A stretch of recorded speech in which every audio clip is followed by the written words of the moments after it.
The blue sky of Kepler 442b burned with orange fire as another Zephian defense station exploded in orbit. Commander Zex-9 watched the terrible sight from his command bridge. His six-fingered hands trembled as he counted the losses. 23 orbital platforms destroyed.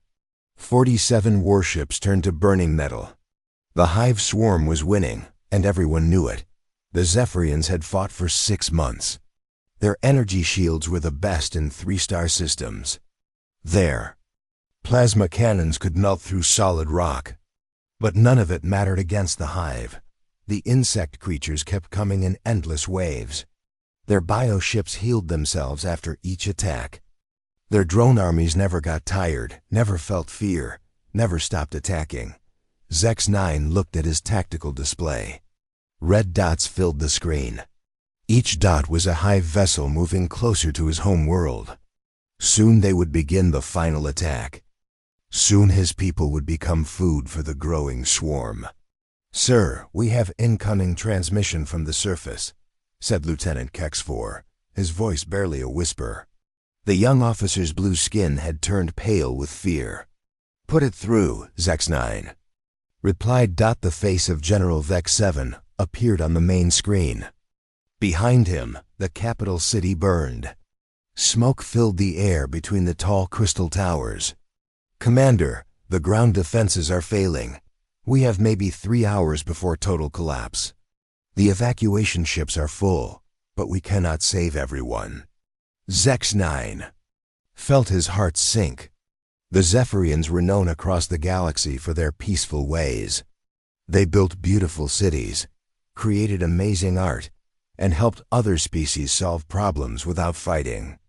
They were not warriors. When the Hive came to their system, they had tried to negotiate. The insects answered by eating their diplomats. "How many civilians are still on the surface?" Zex-9 asked. 8 million in the capital alone. 12 million. More in the outer cities. The bioships are landing everywhere. We cannot hold them back much longer. The communication ended in static as another explosion shook the planet below. Zex-9 turned to his bridge crew. They all looked at him with hope in their large black eyes. They wanted him to have an answer, a plan, something that could save their world. But there was nothing left to try. "Open all channels," Zex-9 said finally. "All frequencies, maximum power." "Sir?" his communications officer asked. "We will send a distress call to every world in known space. Maybe someone will hear us. Maybe someone will come." The young officer's hands moved over his controls. "Channels open, Commander." Zex-9 took a deep breath. He knew this was probably pointless. Every species that had faced the Hive had lost. The Thrakari Empire fell in 2 months. The Silicon Collective lasted 3 weeks. The Aquatic Federation surrendered without firing a shot. But he had to try. "This is Commander Zex-9 of the Zephyrian Defense Fleet," he began. "Our world is under attack by the Hive swarm. We have lost orbital control. Ground defenses are failing. 20 million civilians need immediate evacuation. We do not have much time left." He paused, looking out at the burning sky. "We are not warriors. We have tried our best, but it is not enough. If anyone can hear this message, please help us. We do not want to die. We do not want our children to become food for these monsters. Please, if anyone is listening, we need help now." The message went out on every known frequency. It traveled through space at the speed of light, reaching dozens of star systems. Most who heard it simply deleted the transmission. The Hive was too dangerous. Better to stay hidden and hope the swarm would pass by their worlds. But on a small blue planet called Earth, deep space monitoring stations picked up the alien distress call. The signal traveled through military networks to an underground command center. Admiral Jake Morrison was drinking coffee and reading reports when the message reached his desk. Morrison was a tall man with gray hair and tired eyes. He had spent 30 years in Earth Space Navy. He had fought pirates in the asteroid belt and rebels on Mars. He thought he had seen everything, but he had never heard an alien begging for help. "Sir, we have confirmed the signal is genuine," said Captain Steve Walsh, his intelligence officer. "Long-range sensors show massive energy signatures in the Kepler 442 system. Something big is happening there." Morrison played the message again. The alien's voice sounded desperate, afraid. He thought about his own children, his grandchildren. What if Earth was under attack and no one would help? "What do we know about this hive swarm?" Morrison asked. "Not much, sir. We have some reports from deep space traders. Stories about worlds going dark, whole systems being consumed. Most people think they are just rumors. And if they are not rumors?" Walsh looked uncomfortable. "Then we are looking at a species that eats planets for breakfast, sir. And they are moving this way through the galaxy." Morrison stood up and walked to the large display screen. It showed a map of known space. Earth was a small dot near the edge. The Kepler 442 system was much closer to the galaxy center, where most of the advanced civilizations lived. "Sir, with respect, this is not our fight," said Colonel Hayes, the base commander. "These aliens are strangers to us. We have never even met them. Our duty is to protect Earth, not fight alien wars in distant systems." Morrison understood her point. Earth's space fleet was small compared to galactic powers. They had only 12 warships and a few thousand Marines. What could they do against an enemy that destroyed entire civilizations? But as he looked at the star map, Morrison thought about something else. If this hive kept moving through space, eating everything in its path, eventually it would reach human space. Eventually, it would reach Earth. How long would it take to reach Kepler 442? He asked. "With our fastest ship, about 18 hours at maximum hyperspace speed," Walsh replied. "And what ships do we have ready for immediate deployment?" "The UE's Defiance is in port. Full crew, full supplies. Colonel Hayes has 200 Marines aboard for training exercises." Morrison made his decision. "Colonel Hayes, prepare your ship for immediate departure. Combat deployment." "Sir, I must protest. We know nothing about this enemy. We could be walking into a trap. The safety of Earth must come first." "Colonel, if this hive swarm is real, and if they keep moving toward our section of space, then Earth is already in danger. Maybe we can learn something by helping these Zephyrians. Maybe we can stop the threat before it reaches home." Hayes looked like she wanted to argue more, but she knew better. Morrison was a good admiral, and his orders had saved Earth before. "Yes, sir. How long do we have to prepare?" 2 hours. "Take everything we have. Full weapons load, maximum supplies. If we are going to do this, we do it right." As the bridge crew rushed to prepare for departure, Morrison looked once more at the alien distress call. The Zephyrian's voice still echoed in his mind. He hoped they would arrive in time to help. He hoped his small fleet could make a difference. He had no idea that humans were about to become legendary across the galaxy, far away in the Kepler 442 system. The final battle for the Zephyrian world was beginning. Hive bioships descended through the atmosphere like falling meteors. Ground defenses fired their last shots before being overrun. In underground shelters, millions of blue-skinned civilians waited for Death. Commander X9, prepared to make his final stand. His remaining ships formed a desperate line between the planet and the approaching hive fleet. They would fight too. The end, even though everyone knew the end had already come. Then something impossible happened. Deep space sensors detected a new signature approaching at incredible speed. A single ship, broadcasting on emergency frequencies in broken Zephyrian language. "Help is coming. Hold your positions." The UE's Defiance dropped out of hyperspace like a falling star. The human warship was smaller than most Zephyrian vessels, but it moved with deadly purpose through the orbital battle zone. Captain Steve Walsh stood on the bridge, watching the tactical display fill with red enemy contacts.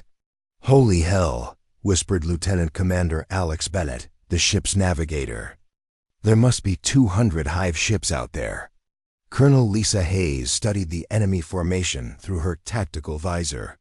She had fought in the Martian Rebellion, where human rebels used suicide attacks and chemical weapons. She thought she had seen the worst of warfare, but this was different. The Hive ships looked alive, their hulls pulsing with organic movement. "Captain, we are receiving a transmission from the Zephyrian command ship," reported Communications Officer Tony Jackson. "Put it through," Walsh ordered. The main screen flickered to life. A blue-skinned alien face appeared, with large black eyes and a thin mouth. Commander X9 looked shocked to see the humans. "Unknown vessel. This is Commander X9 of the Zephyrian Defense Fleet. Please identify yourself and state your intentions." Walsh stepped forward. "Commander, this is Captain Steve Walsh of the Earthship Defiance. We received your distress call. We are here to help." Zex-9's eyes widened. "Earth? We have never heard of your world. How did you get here so quickly?" "We can talk about that later, Commander. Right now we need to coordinate our attack. What can you tell us about these Hive ships?" "Attack?" Zex-9 looked confused. "Captain Walsh, with respect, you have one ship. The Hive has 200 vessels and millions of drones. We appreciate your courage, but this is suicide." Hayes moved to the communications panel. "Commander, I am Colonel Lisa Hayes, commanding officer of the Human Ground Forces.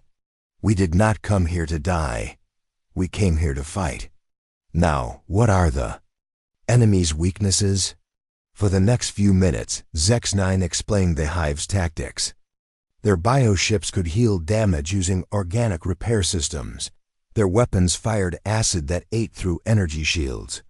Their boarding parties were insects the size of humans, with razor-sharp claws and natural armor.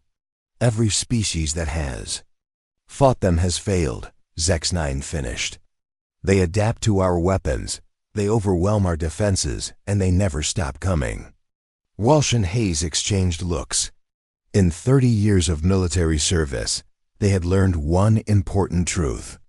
Every enemy could be beaten if you understood how they thought and fought. "Captain, Hive Fleet is changing course," Bennett reported. "They are moving to intercept us." "Good," Walsh said. "That means fewer ships attacking the planet." "Colonel, are your Marines ready?" Hayes smiled grimly. "Sir, my people have been ready since we left Earth. Sergeant Amy Rodriguez has her boarding team standing by. Major Dan Carter is coordinating heavy weapons. We brought enough firepower to level a city." The first Hive ships reached weapon range. Their biocannons fired streams of green acid that splashed against the Defiance's armor. The ship shook, but the human hull held firm. "Return fire," Walsh ordered. All railguns continuous barrage. The Defiance's main weapons opened fire. Instead of energy beams, they fired solid metal slugs at incredible speed. The kinetic rounds punched through the Hive bioarmor like hammers through paper. 3 enemy ships exploded in seconds.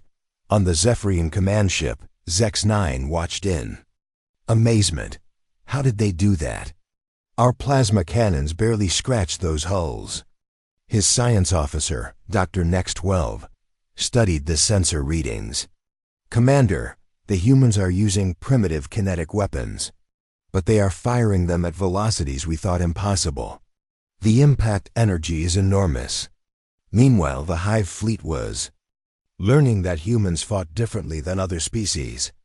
When acid breached the Defiance's hull, damage control teams simply sealed the sections and kept fighting.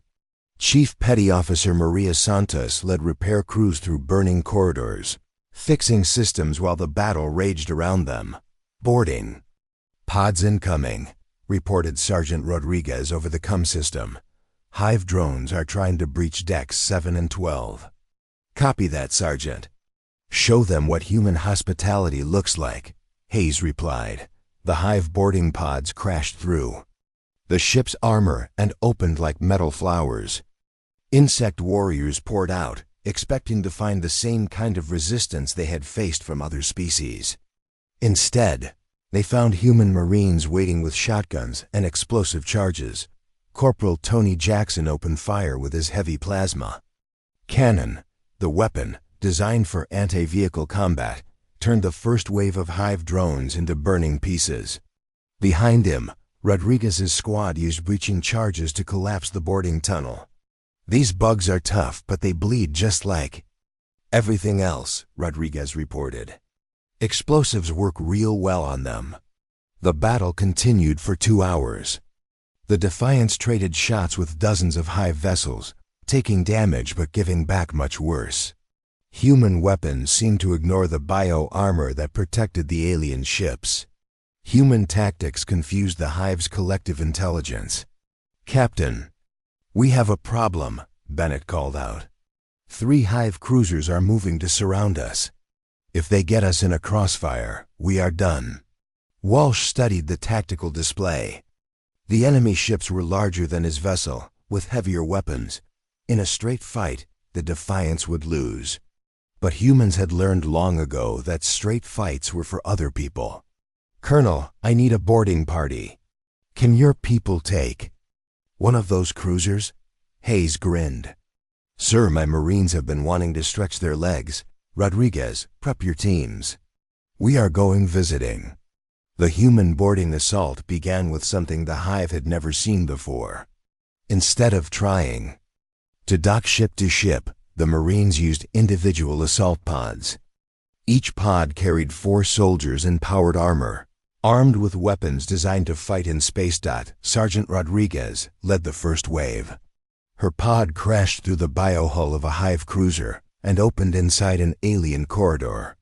The walls were alive, pulsing with organic movement. Strange lights flickered in the alien darkness. "This place gives me the creeps," muttered Private First Class Kevin Adams, checking his rifle. "Everything is moving.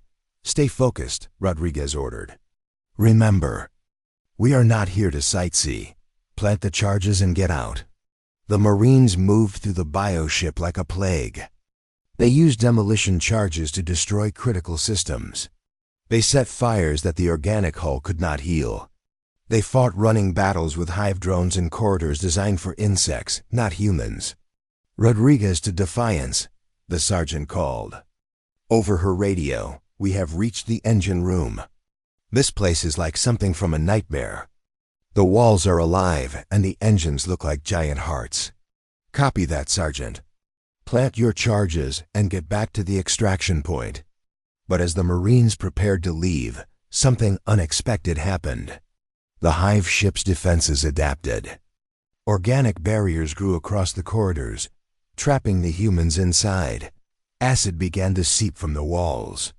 "We have a problem," Rodriguez reported. "The ship is trying to digest us." Hayes listened to the report from the Defiance's bridge. Her Marines were trapped inside an enemy vessel that was trying to eat them alive. Most commanders would have ordered a retreat, cutting their losses. But Hayes was not most commanders. She was human. "All boarding teams, this is Colonel Hayes. Switch to Emergency Protocol 7. Burn your way out." The Marines opened their equipment. Paxson pulled out thermite charges. The incredibly hot chemical burned through the organic barriers like they were paper. Soon the corridors filled with smoke and fire as the humans literally burned their way to freedom. "Charges set," Rodriguez reported. 30 seconds to detonation." The Marines reached their extraction pods just as the demolition charges exploded. The hive cruiser broke apart from the inside, its biosystems unable to repair the massive internal damage. As the human boarding teams returned to the Defiance, Commander X9 watched the impossible sight of a hive vessel dying. In 6 months of warfare, his people had never destroyed a single enemy ship. The humans had just killed their 3rd one in 2 hours. "Captain Walsh," X9 called over the communication channel, How is this possible? How are you defeating them? Walsh looked at the tactical display, where the remaining Hive ships were pulling back to regroup. Commander, the Hive fights like a machine. They adapt to energy weapons, they heal from most damage, they overwhelm with numbers, but they have never fought humans before. What makes humans different? We do not fight fair, Walsh replied. We use whatever works. We break things that cannot be fixed. And we never give up, no matter how bad it gets. The first engagement was over. The Hive had lost 6 ships and pulled back to reconsider their tactics. The Defiance was damaged but still fighting. Most importantly, the Zephyrian defense fleet was still alive, but Zex-9 knew this was just the beginning. The Hive would adapt, bringing more ships and deadlier weapons. The question was whether these strange humans could keep up with an enemy that had destroyed civilizations across 3 star systems. As if reading his thoughts, Colonel Hayes opened a channel to the Zephyrian command ship. Commander Zex-9, we are going to need your help. This fight is just getting started. Major Dan Carter stood on the observation deck of the Zephyrian moonbase, watching the construction crews work below. Human engineers and Zephyrian technicians labored side by side, building defenses that neither species could have imagined alone. The past 3 days had changed everything. The temporary cease in fighting had given both sides time to prepare.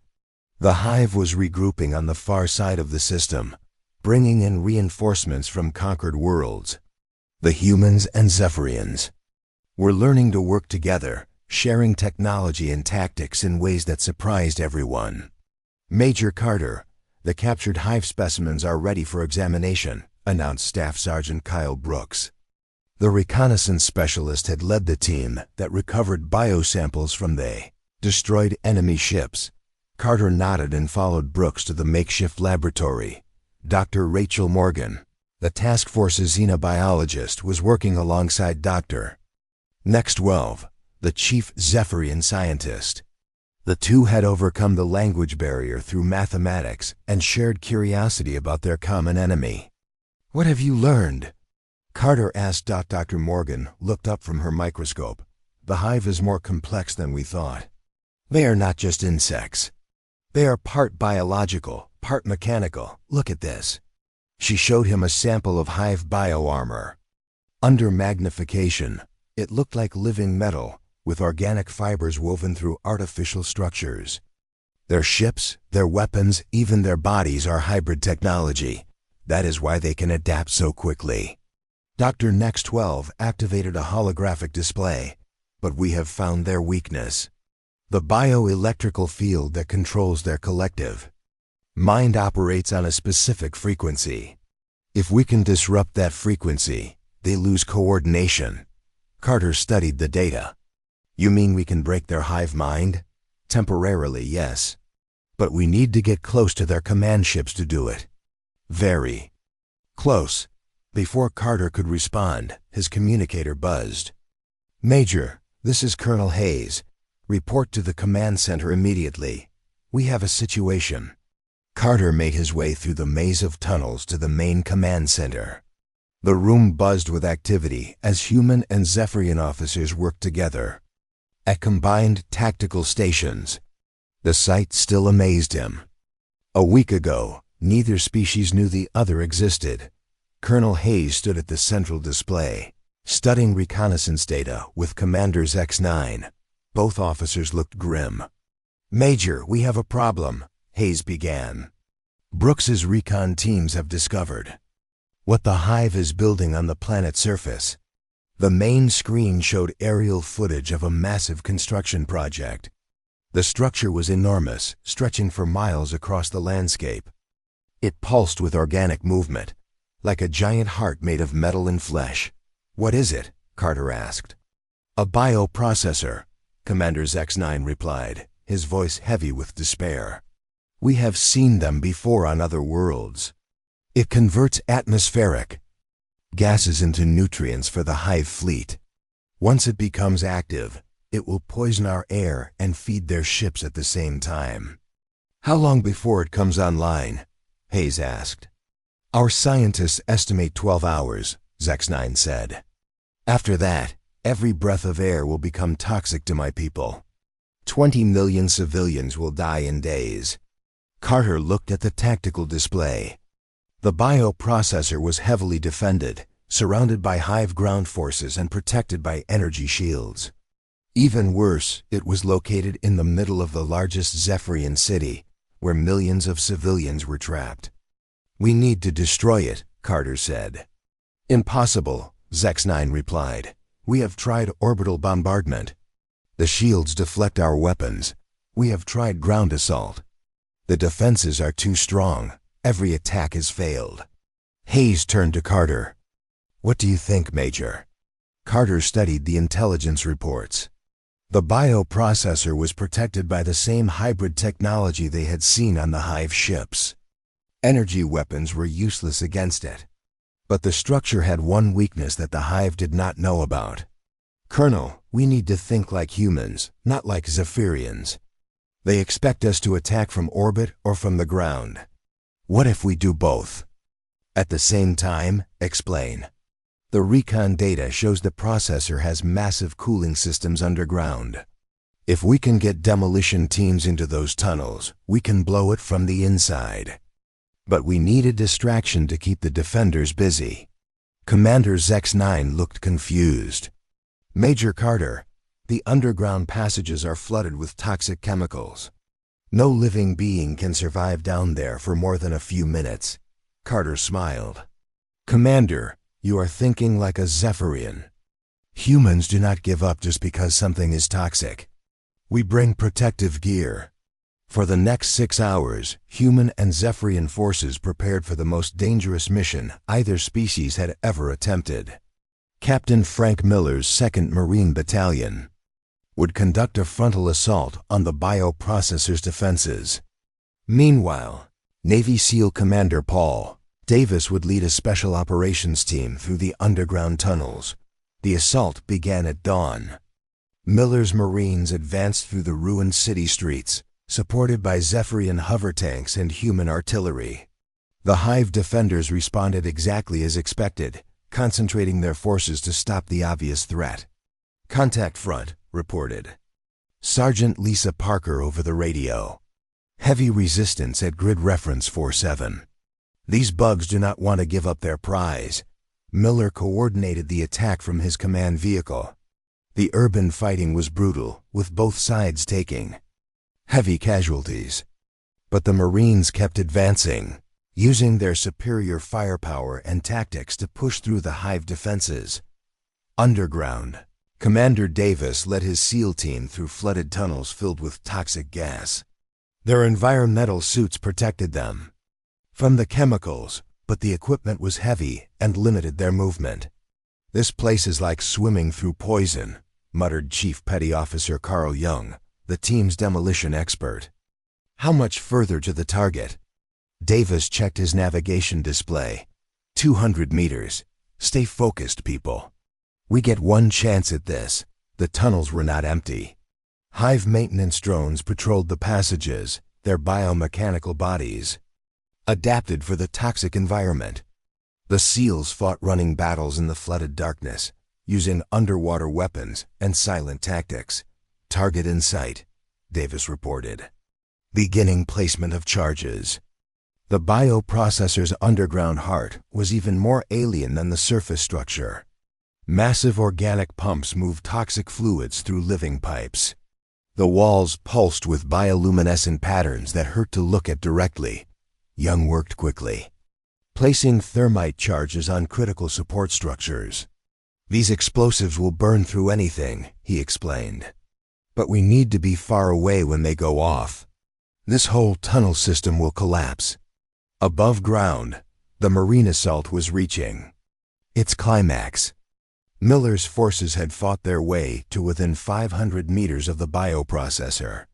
But the Hive was bringing up reinforcements, including the massive bio-titans that had destroyed other civilizations.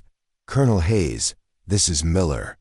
We need orbital fire support now. These giants are tearing us apart.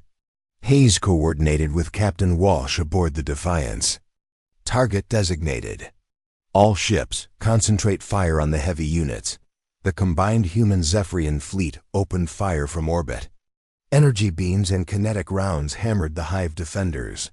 But the Bio-Titans kept coming, their thick armor absorbing damage that would destroy normal vehicles. Charges set, Davis reported from underground. 30 seconds to detonation. All teams, get to minimum safe distance. The SEALs ran through the toxic tunnels as the countdown reached 0. Behind them, the thermite charges ignited, burning through the bioprocessor's support structures with temperatures hot enough to melt steel. The explosion was spectacular. The massive alien structure collapsed in on itself, its organic components unable to survive the internal damage. Toxic gases vented into the atmosphere, but without the processor to convert them, they quickly dispersed. Target destroyed, Miller reported. The bioprocessor is down. On the Zephyrian command ship, atmospheric sensors showed the air quality beginning to improve. Commander X9 felt hope for the first time in months. Captain Walsh, how did you know that would work? Walsh studied the tactical display, where Hive forces were retreating from the planet's surface. Commander, humans have been blowing things up for thousands of years. We have learned that there is no structure too big to destroy if you put the explosives in the right place. But even as they celebrated the victory, long-range sensors detected new contacts entering the system. The main Hive fleet was arriving, bringing ships and weapons that dwarfed anything they had faced so far. Colonel Hayes looked at the sensor readings and felt her heart sink. They had won the battle, but the war was just beginning. The real test of human determination was yet to come. All units, this is Hayes. Prepare for Phase 2. The Hive is bringing everything they have. Time to show them what happens when you threaten human allies. Carter looked out at the rebuilt defenses and the mixed human Zephyrian crews working together. They had learned to fight as one people against a common enemy. Now they would discover if cooperation could overcome the darkest threat the galaxy had ever known. The final battle was about to begin. The space around Kepler 442b turned black with Hive ships.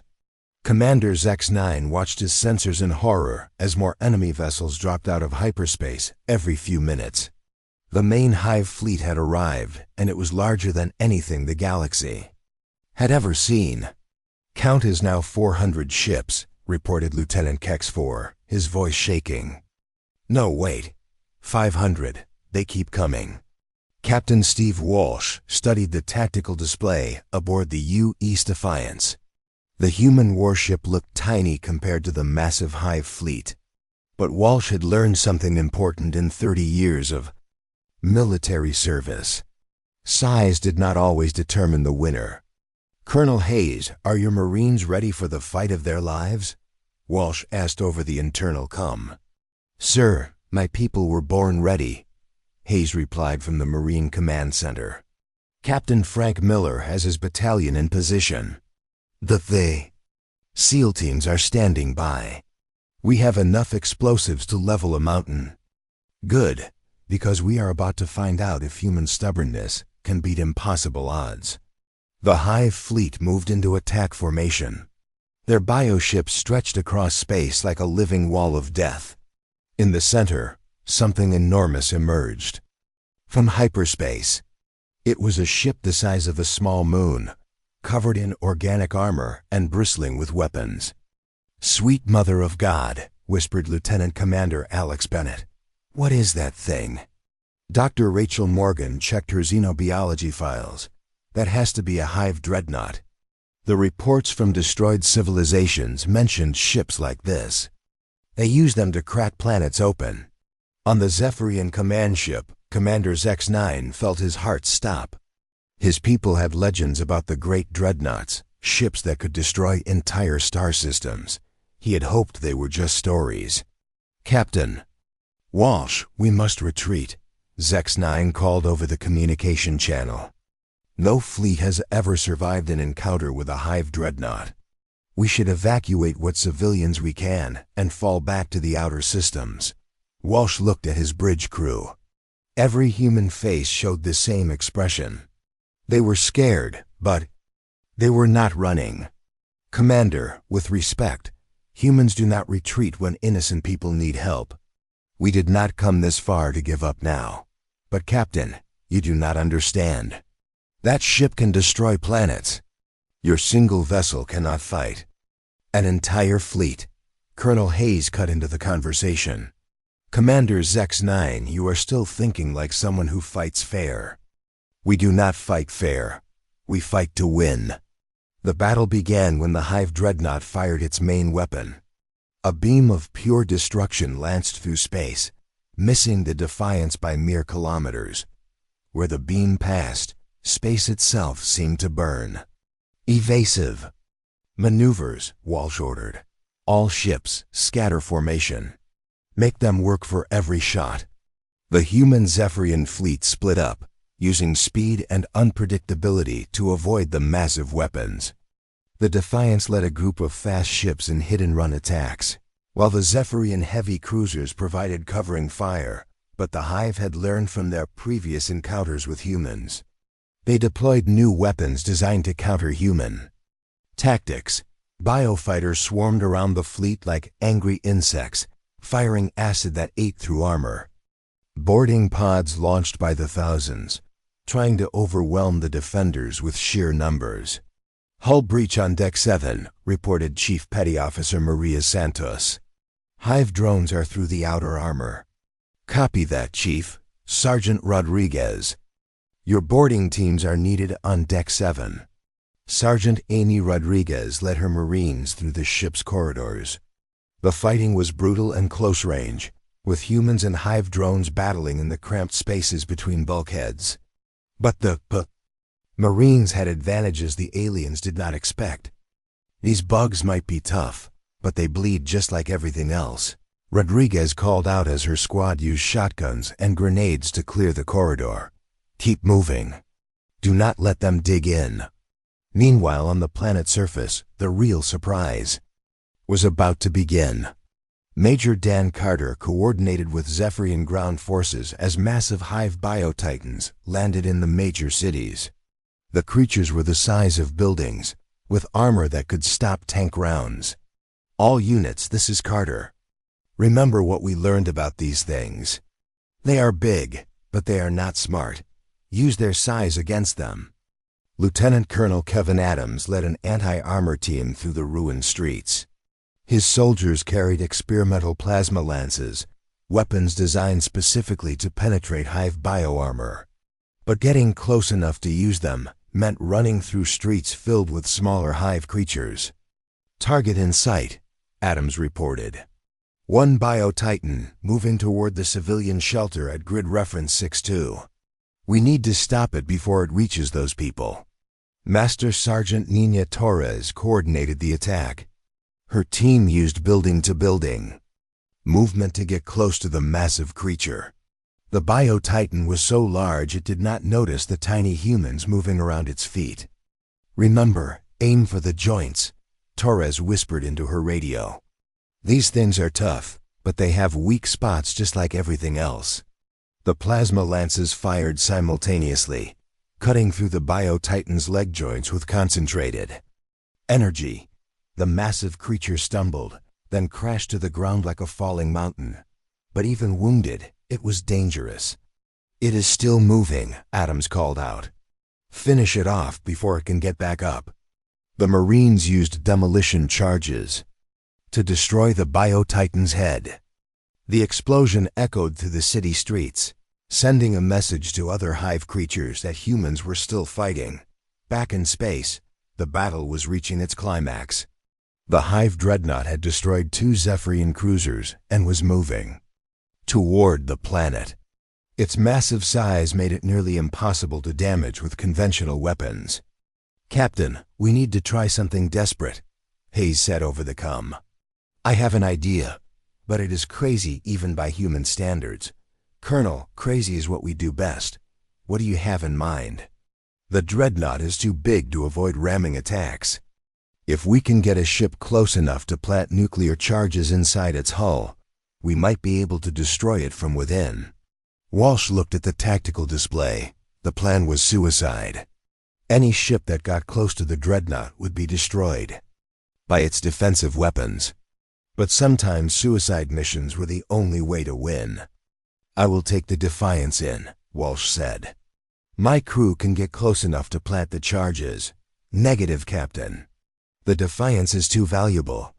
We need a smaller ship, something fast enough to avoid the defenses." Commander Paul Davis cut into the conversation from his SEAL command post. "Colonel, my team can do this.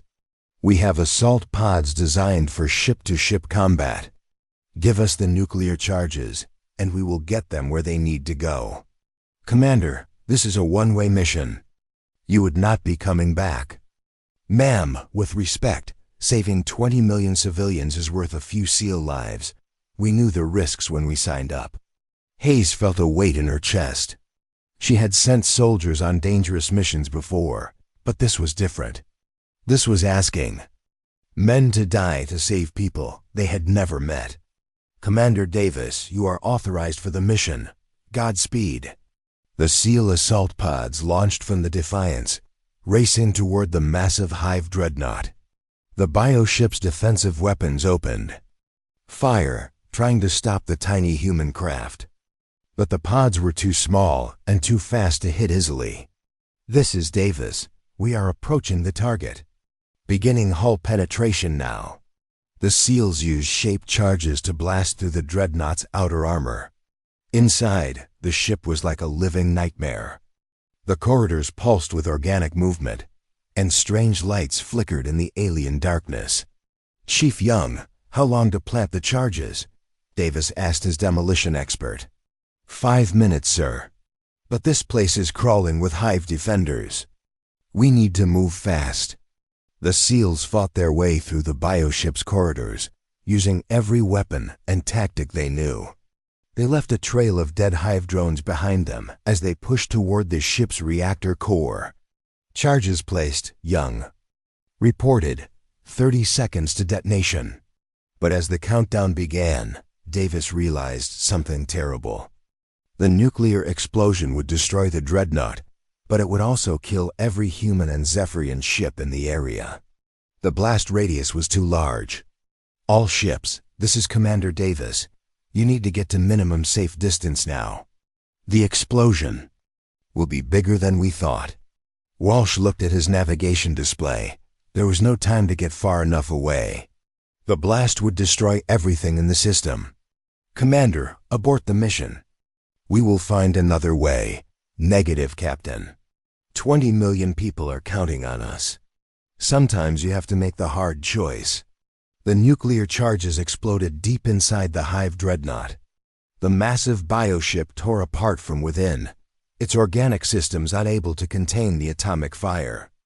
The explosion lit up space like a new star, but something impossible happened. At the last second, the remaining Zephyrian ships used their energy shields to protect the human fleet from the blast. Commander X9 had coordinated a desperate maneuver, creating a protective barrier that absorbed most of the deadly radiation. When the light faded, the Hive dreadnought was gone.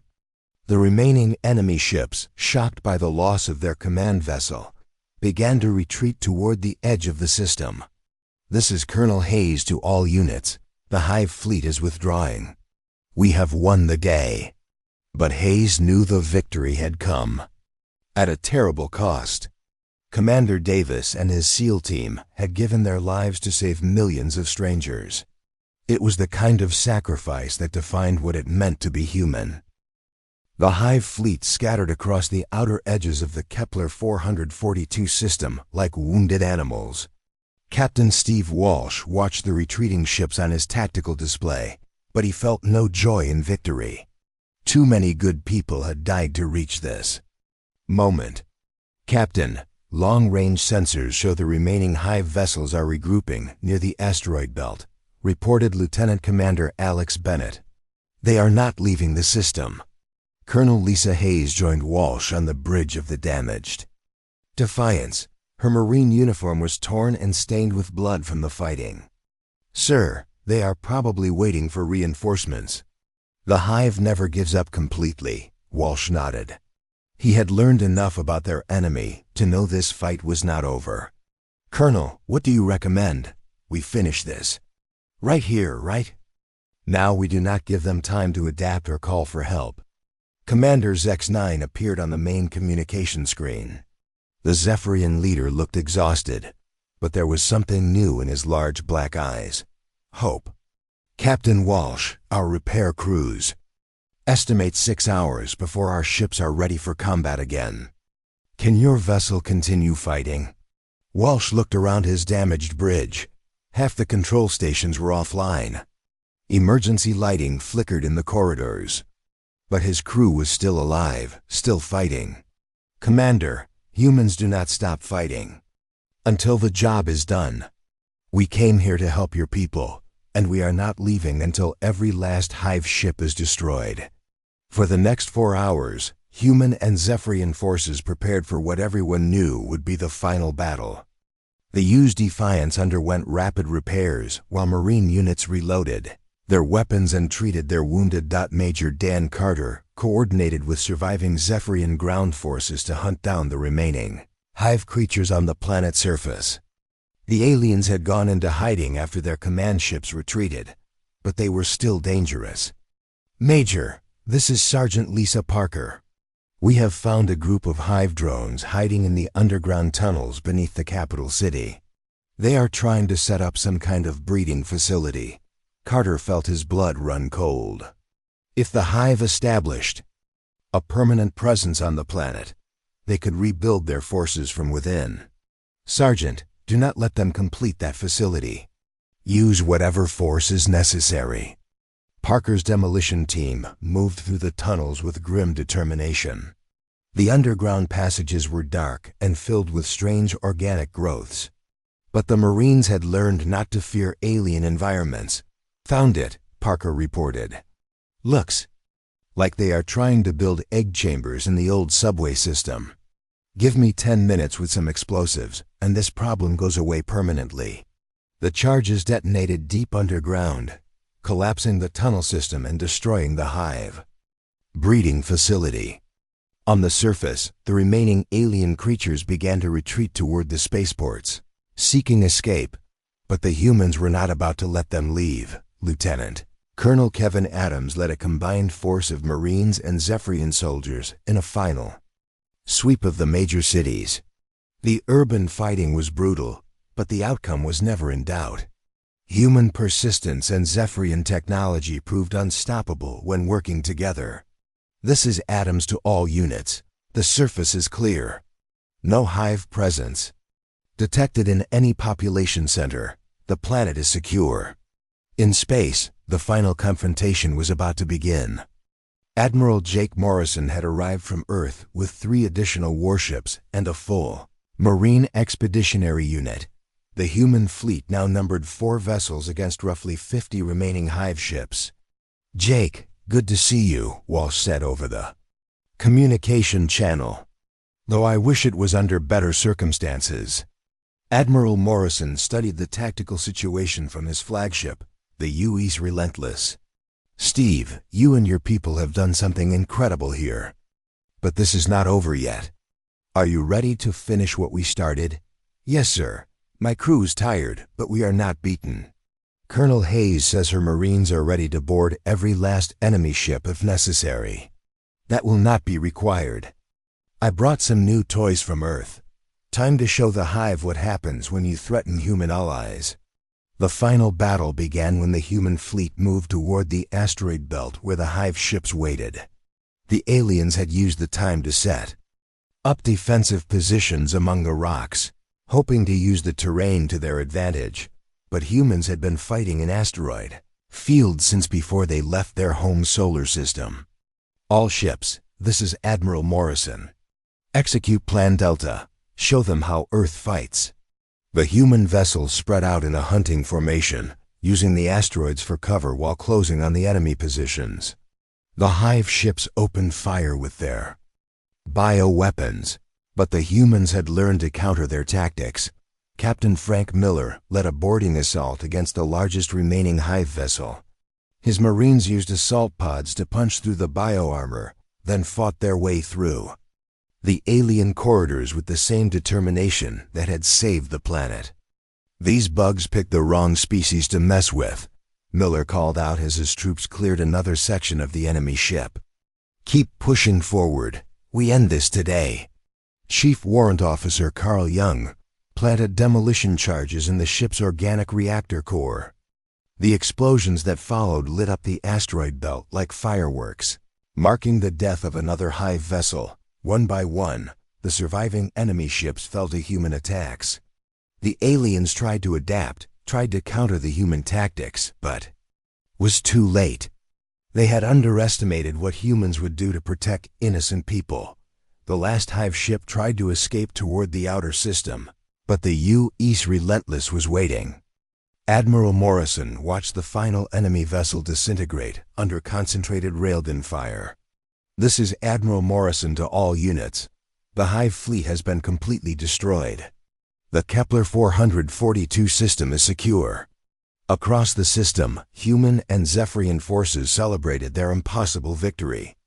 They had faced an enemy that had conquered 3 star systems, and they had won through courage, determination, and sacrifice. But the real work was just beginning. Over the following weeks, human and Zephyrian scientists worked together to study the captured hive technology. Dr. Rachel Morgan and Dr. Next-12 discovered that the aliens had been moving through the galaxy for thousands of years, consuming entire civilizations. "The good news is that we have stopped them here," Dr. Morgan explained to Admiral Morrison. "The bad news is that there might be other hive fleets out there, moving toward populated systems." Morrison nodded gravely. "Then we need to be ready for them. Commander X9, would your people be willing to share what you have learned with other civilizations?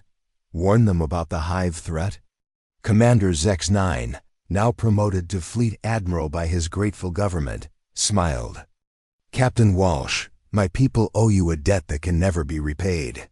We will do everything in our power to help prepare the galaxy for future threats. Admiral, you do not owe us anything. We did what any decent people would do. We helped neighbors in trouble, but X9 knew better.